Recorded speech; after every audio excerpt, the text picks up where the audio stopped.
नमस्कार साथियों, हम लोग मानसरोवर खंड की व्याख्या कर रहे थे जिसमें चौथा छंद है आज। धरी तीर सब चीपक सारी, सरवर मह पैठी सब बारी, पाए नीर जानु सब बेली, तुल सही करहीं काम कै केली, नवल बसंत सांवरहीं केरी, होई परघट चाहं रस भरी, करिल केस बिसहर बिस भरे, लहरै लेहि कवल मुख धरे, उठी खोप जन दार्यों दाखा, भई ओनंत प्रेम कै साखा, सरवर नहीं समाहि सब सारा, चाँद नहाई पैठ लिय तारा, धनि सो नीर सच तरहीं उई, अब कत दिष्ट कवन और कुई, सकई बुछुरि पुकारे, कहाँ मिलहु हो नाहि, एक चाँद निसि सरग पर, दोसर दूसर जल माह। ये आपका छंद हो गया है। इसका संकेत हम लोग लिखेंगे। इसका संदर्भ होगा प्रस्तुत पंक्तियां पद्मावत के मानसरोवर खंड नामक शीर्षक से अवतरित हैं। इसके कवि हिंदी साहित्य के भक्ति काल के निर्गुण काव्य धारा के प्रेमाश्रयी शाखा के सर्वश्रेष्ठ कवि मलिक मोहम्मद जायसी जी हैं। तो आप प्रसंग देख लेते हैं। मानसरोवर खंड में जायसी ने स्नान करती हुई पद्मावती तथा सखियों के जल विहार का चित्रण किया है। इसकी व्याख्या देखने से पहले कुछ शब्दार्थ देख लेते हैं। इसमें छीपक का अर्थ होगा पीठ की चोली तथा छापती हुई। बारी का अर्थ होगा बलाएं। पैठ का अर्थ होगा प्रवेश किया। करेल का अर्थ होगा कर लो। और करी का अर्थ होगा कली।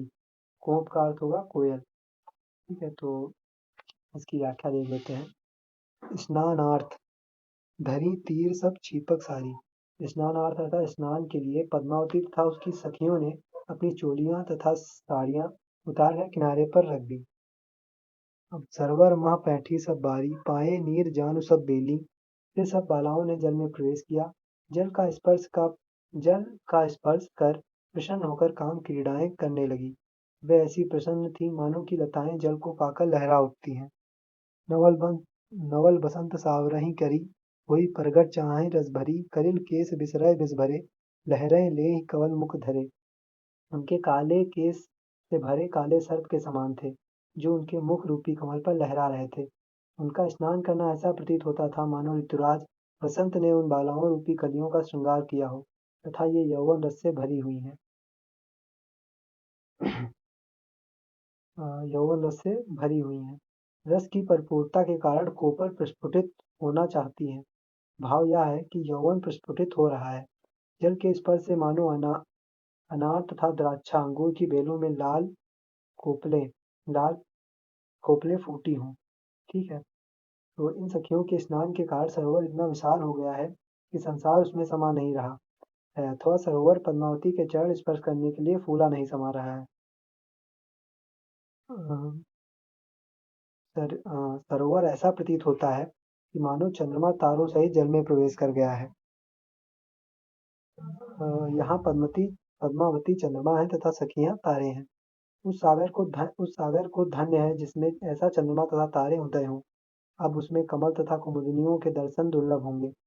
तात्पर्य यह है, पद्मावती तथा उनकी सहेलियों के सौंदर्य के सम्मुख कमल तथा कुमुदिनियों का सौंदर्य भी फीका हो गया है। चकवी पद्मावती के चंद्रमुख को देखकर भ्रम में पड़ गई है। वह रात आई समझकर अपने प्रियतम चकवे से बिछुड़कर पुकार उठी कि हे स्वामी, तुम कहाँ हो? एक चंद्रमा तो जल में है और दूसरा आकाश में।